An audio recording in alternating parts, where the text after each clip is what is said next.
Bienvenidos a este video programa especial de Universo Desconocido con J. Dávila.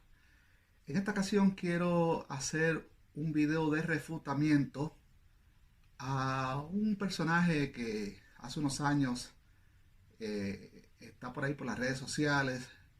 Aparte de eso, pues ha sido invitado a muchas congregaciones, principalmente judío-cristianas o judío-nazarenas o judío-mesiánicas, como usted le quiera llamar, a nivel de toda América Latina. Este personaje se mercadea a sí mismo como un experto en el templo de Jerusalén o el desaparecido templo de Jerusalén. Quienes lo conocen, quienes lo recomiendan, quienes son idólatras a este personaje, así lo proponen, así lo presentan, como un experto en todas aquellas cosas que tienen que ver con el templo de Jerusalén, o desaparecido templo de Jerusalén, el cual pues fue destruido por Vespasiano y Tito en el año 70 de nuestra era. De quien les hablo es de un personaje que en realidad no sé el nombre exacto de él. Es mejor conocido como Rico Cortés. Rico Cortés. Aquí lo tienen en pantalla para que lo vean.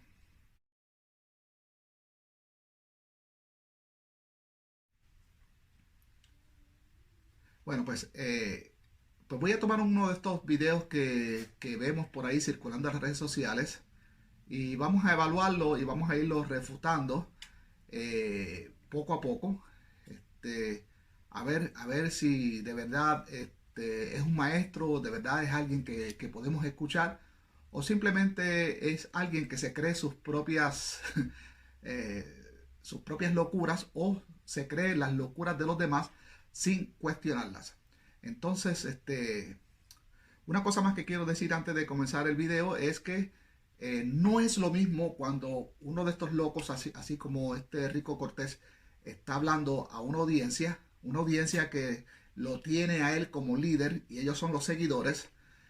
No es lo mismo cuando tú estás hablando hacia una audiencia ingenua y que ignora muchos de los temas que el expositor le va a presentar, a cuando estás hablando o tratando de llegar, bueno, no creo que él esté tratando de llegar a ex judíos que hoy somos ateos, pero no es lo mismo cuando estás hablando y hay una persona que conoce lo que tú estás hablando, que te puede desmentir y que en realidad pues va a pasar lo que vamos a ver en este video. Entonces vamos a imaginarnos que yo soy parte de la audiencia que estoy consumiendo la información que este expositor llamado Rico Cortés está presentándole a la audiencia, y aquellos que están presentes en esa, o que estuvieron presentes en esa charla, y a los que lo vieron o lo vimos o lo estamos viendo por la internet. Entonces, sin más, vamos a empezar este video y vamos a ¿cómo podríamos decir? A desempacarlo poco a poco, a desmeduzarlo poco a poco. Así que, sin más, vamos a ver qué tanta madera tiene este Rico Cortés. Síganos.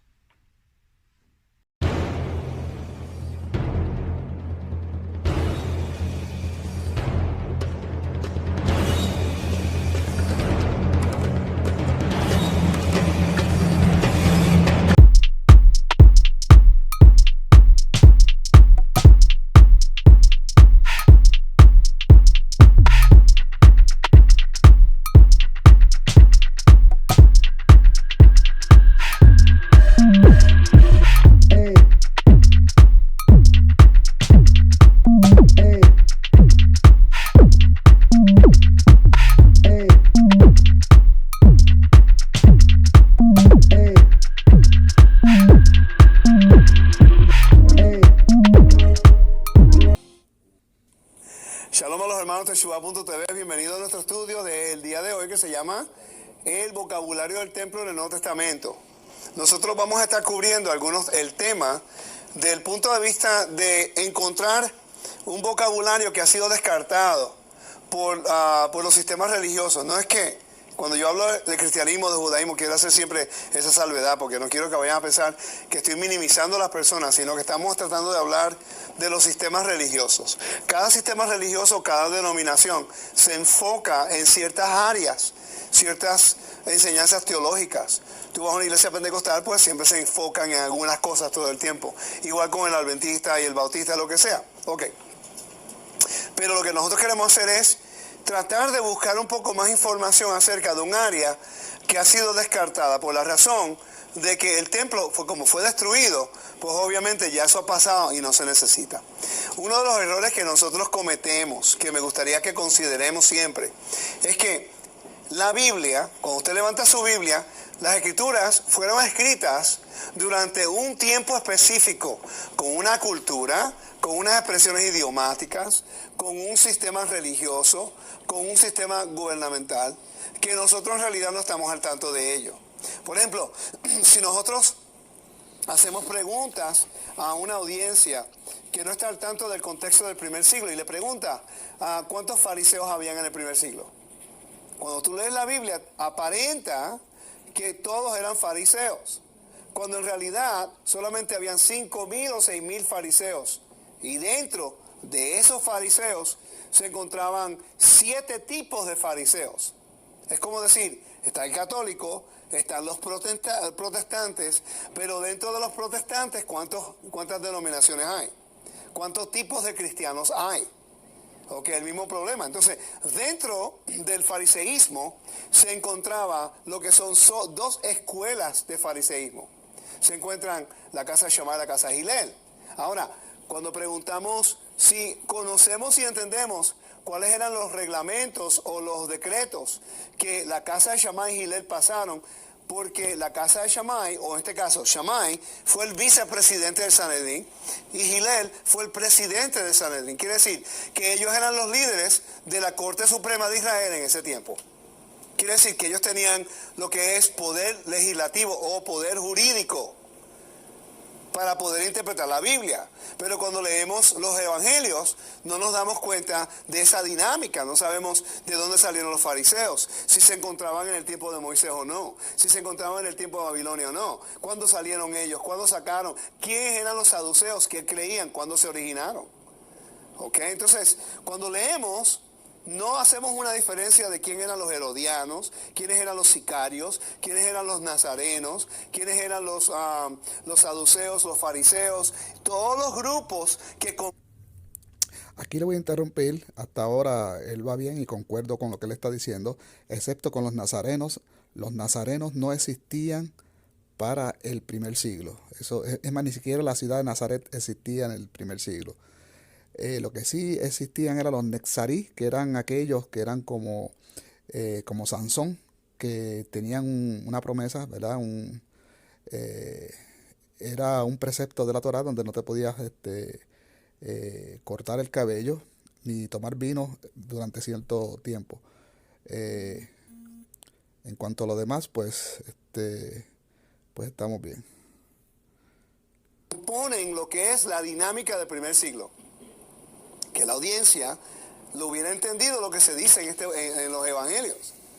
Tú agarras a Pedro, lo sientas aquí, aunque está muerto, ¿no? Cuando venga el Mesías resucitará. Pero si Pedro estuviera aquí ahora mismo, él entendía todo lo que está diciendo. ¿Por qué? Porque él nació, se crió, entiende el vocabulario y sabía lo que estaba ocurriendo porque fue partícipe de ello. Y él tenía una mente del este, oriental, no occidental. Entonces, cuando hablamos del templo, esto es algo que es bien, pero bien raro para muchas personas. ¿Por qué? A nosotros se nos ha dicho de que la ley fue abolida, de que ya Cristo fue el último sacrificio y ya todo eso acabó. Y yo les voy a probar hoy que eso no es verdad. Que los sacrificios no quedaron anulados después que Yeshua murió y resucitó. Que los sacrificios continuaron por 40 años. Y la Biblia te lo dice, Hechos te lo dice. Entonces, lo que se está enseñando del púlpito va en contra de la evidencia que las cartas del Evangelio tienen. Y lo que quiero hacer con estos estudios es tratar de establecer una base no especulativa de lo que yo pienso o una espiritualización de un versículo o medio versículo, sino tratar de ir a lo concreto y tratar de aprender el contexto geográfico, el contexto bíblico, topográfico, de las fiestas. ¿Cómo nosotros podemos entender las fiestas en magnitud si no entendemos el templo? ¿Cómo podemos entender el sábado en su magnitud? Yo le una pregunta, mi esposa está haciendo una pregunta. ¿El sábado en la dispersión es muy diferente al Shabbat en la tierra? Sí. Completamente. Es el Shabbat, pero es completamente. Usted le pregunta a cualquier persona que ha ido a Israel y ha guardado Shabbat, ¿verdad, Natalia? La dinámica, la atmósfera, todo es diferente. Es fácil. Es completamente diferente. Es algo que se puede palpar, la diferencia, el descanso. Es algo que yo no puedo escribir. ¿Ok?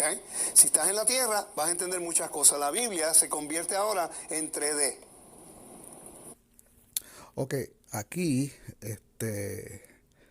el compatriota Rico Cortés intenta decir que para entender el contexto de muchas cosas que son expuestas en la Biblia, hay que visitar la tierra de Israel. Que debes visitar la tierra de Israel para conocerla. Bueno, entonces eso contradeciría la misma enseñanza que él le está dando, puesto que de igual manera para tú poder hablar o enseñar sobre el templo, debiste haber vivido en la época del templo, haberlo visto con tus propios ojos, porque todo lo que tenemos sobre el templo es basado en prácticamente en los escritos de Flavio Josefo y en una maqueta que hay ahora mismo en Jerusalén, que de hecho fue construida precisamente utilizando datos de los escritos de Flavio Josefo.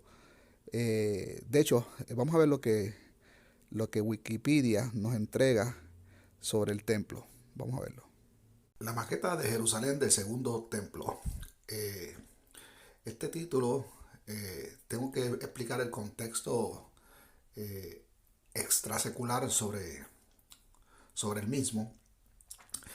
Aquí cuando ponen el segundo templo, están hablando sobre el supuesto y mítico templo de Salomón y posteriormente el templo que se construyó en tiempos de Nehemías y Esdras. Sin embargo, nosotros en el contexto extrasecular sabemos que es muy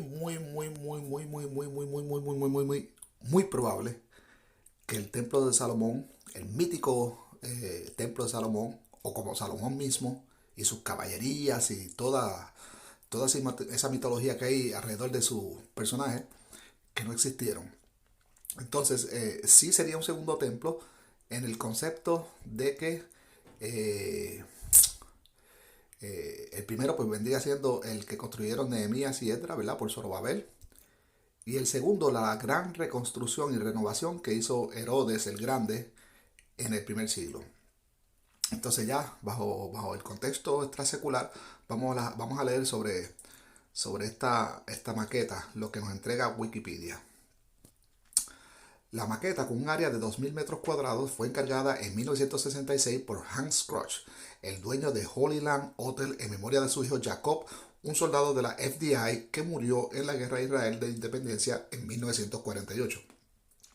Fue diseñada por el historiador y geógrafo israelí Michael Avi Yonah, a partir de escritos de Flavio Josefo y otras fuentes históricas, e incluye una réplica del templo de Herodes. En 2006 fue reubicado en el extremo sur del Jardín de Arte de Billy Rose, un jardín de esculturas perteneciente al Museo de Israel. Para llevar a cabo el traslado, el modelo fue dividido en alrededor de 1.000 piezas para más tarde ser vuelto a resamblar. El Hotel Holyland gastó $3.5 millones en dicha operación. Bueno, pues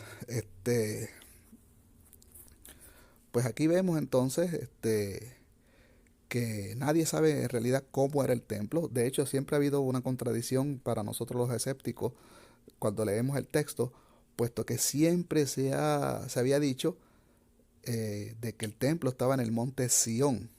Sin embargo, ahora donde los judíos van y adoran y hacen aquella idolatría, ¿verdad? Ahí en esas piedras del muro occidental, como se le conoce hoy en día, pues esa área ahí es llamada Monte Moriah. No tiene que ver con el Monte Sión. Y de acuerdo a algunos estudiosos, donde está toda esa plataforma, donde está ahora mismo el Domo de la Roca, que supuestamente era el lugar donde estaba el templo según los judíos, y todo ese muro y todo eso, ¿no? Supuestamente eso corresponde más con el perfil de lo que describe el propio Flavio Josefo de lo que era la fortaleza Antonia, que fue hecha por Herodes para, ¿verdad? En honor al emperador Marco Antonio. Entonces, supuestamente el espacio que hay ahí, que podía acomodar varias legiones, o una legión, o varias legiones, ahora se me olvidó el dato específicamente, pues concuerda exactamente y encaja en el perfil que Flavio Josefo, ¿verdad?, describe esa fortaleza. Así que, bueno, ya aclarando eso, y bueno, contradiciendo a Rico Cortés, que dice que hay que estar en el contexto y ver las cosas. De hecho, si ahora uno va a Jerusalén, no va a encontrar el contexto del primer siglo, que allí lo que son ruinas de ruinas de ruinas de ruinas. Entonces, arqueológicamente sí podemos ver algunas cosas, pero igual hay muchas cosas que se pierden, porque si vamos a las ruinas de los mayas, hay muchas cosas, muchas preguntas que se quedan al aire que no se pueden contestar. Igual existen también muchos expertos sobre cómo era el sacerdocio en el antiguo Egipto, y ahí sí que quedan muchos templos todavía en bastante buenas condiciones, eh, y hay todavía hay muchas interrogantes que desconocemos de cómo era el sacerdocio completamente, de los templos, ¿verdad? O de los dioses egipcios. Entonces, aquí pues tengo que contradecir a, a Rico Cortés, que intenta decir de que, por ejemplo, yo, por ejemplo, como judío, aunque soy judío humanista, y, y no practico el judaísmo de manera como creyente, sino como como simbólico, ¿no? Como cultural. Tengo que decir que no necesito ir a Eretz Israel para comprender el contexto y para ser judío, precisamente. No hace falta. Eh, en cuanto a la aparición de los fariseos, saduceos, mayormente estas dos sectas, tengo varios videos aquí en mi canal que hablan sobre ello. Entonces vamos a continuar. En serio, la Biblia, por ejemplo, hay veces que yo estoy leyendo un versículo y yo he estado en ese lugar y lo que yo puedo cerrar los ojos y sé exactamente dónde estoy. Y cuando está hablando, yo estuve allí. Cuando está hablando, estuve allí. Cuando está hablando, estuve allí. Cuando viene una persona que empieza a hablarme de ese lugar y empieza a hablar cosas locas, yo me echo a reír, porque yo digo, ¿tú has ido a Jerusalén? Oh, no, es que yo leí en Google. Ok. Me pasó hace poco. Bueno, precisamente, curiosamente, donde supuestamente el cristianismo alega que fue la última cena, que es una torre, precisamente cuando tú vas ahí a Jerusalén, yo no he ido, pero lo he visto en documentales de algunos colegas que sí han ido. Y de hecho, si encuentro el video, lo voy a poner aquí. Lo voy a poner aquí en este preciso instante. Perfecto lugar para ejemplificar. Chéquense cómo está. Este es un edificio de 3 pisos, donde en el tercer piso podemos ver la torre de una mezquita. En el segundo piso está la sala de la última cena, vaya, donde Jesús comió su última cena antes de ser traicionado. Y en el primer piso tenemos una sinagoga y la tumba del rey David. Así que tenemos al judaísmo en el primer piso, tenemos al cristianismo en el segundo y tenemos al islam en el tercero. Encima de todo esto, para simbolizar la complejidad de las religiones, este edificio oficialmente data desde el siglo XII, así que realmente ninguno de los datos que se afirman de aquí históricamente hace sentido. Es únicamente cuestión de costumbre y de tener fe. La fe es la fuerza de toda creencia.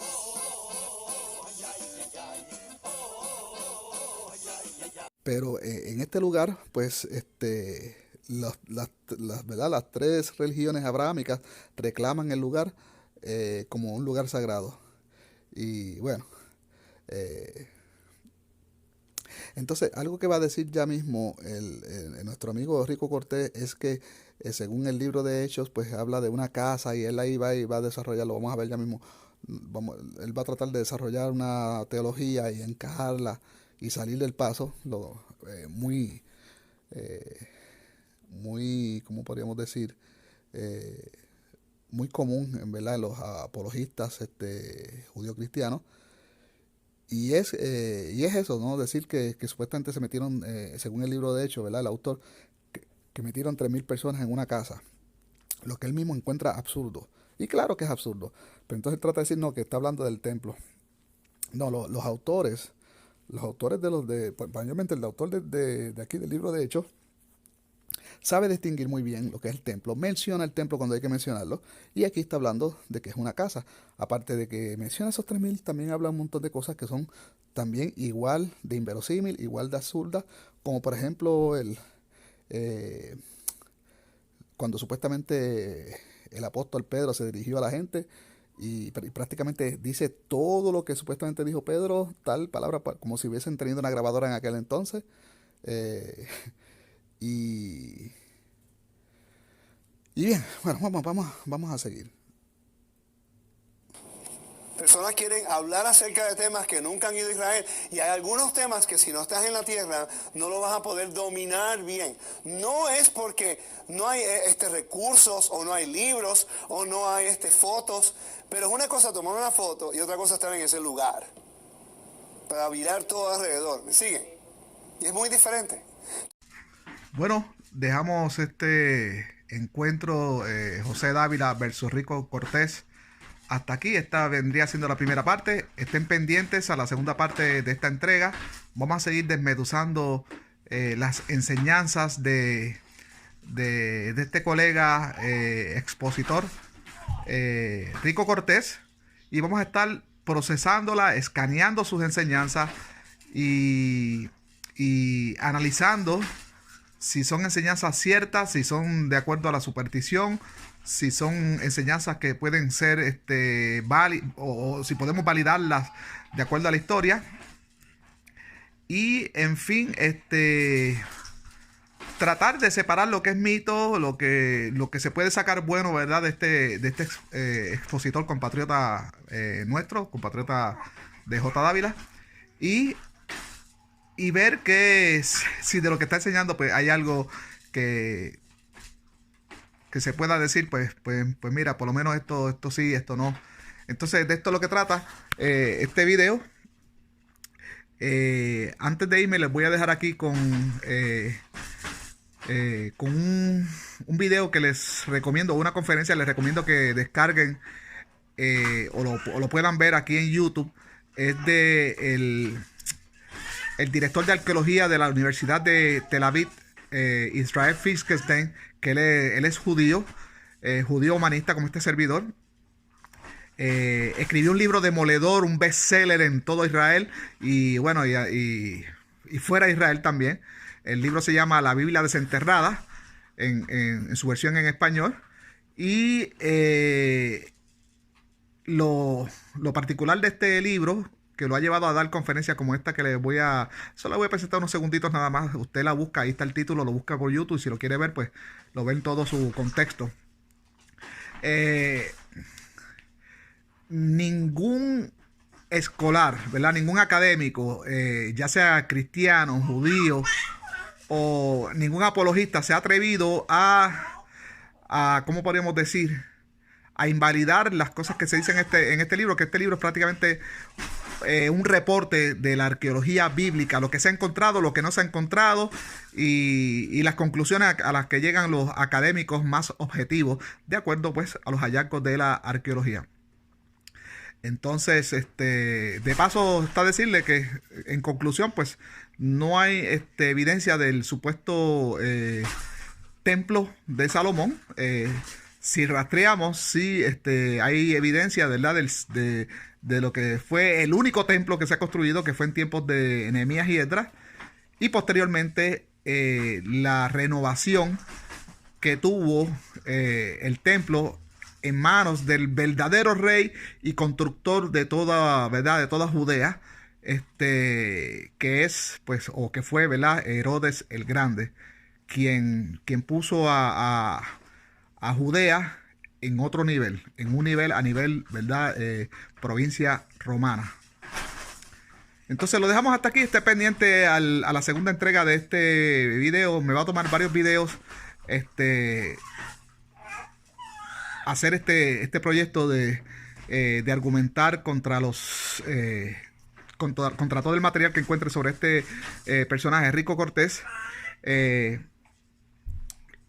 puesto de que si voy a presentar otras evidencias, si voy a presentar visuales en el tiempo que me toma esto en editarlo, pues es por eso que he decidido hacer videos más cortos y hacerlo por partes. Así que sin más, hasta aquí lo dejamos. Esté pendiente a la segunda parte de esta entrega y de scanning que estamos haciendo sobre todo el material que encontramos sobre este expositor, mejor conocido como Rico Cortés. Hasta la próxima. Well, you guys wanted the war, you'll have it now. You ready, Amichai? Well, you guys wanted the war, you'll have it now. You ready, Amichai? Well, you guys wanted the war,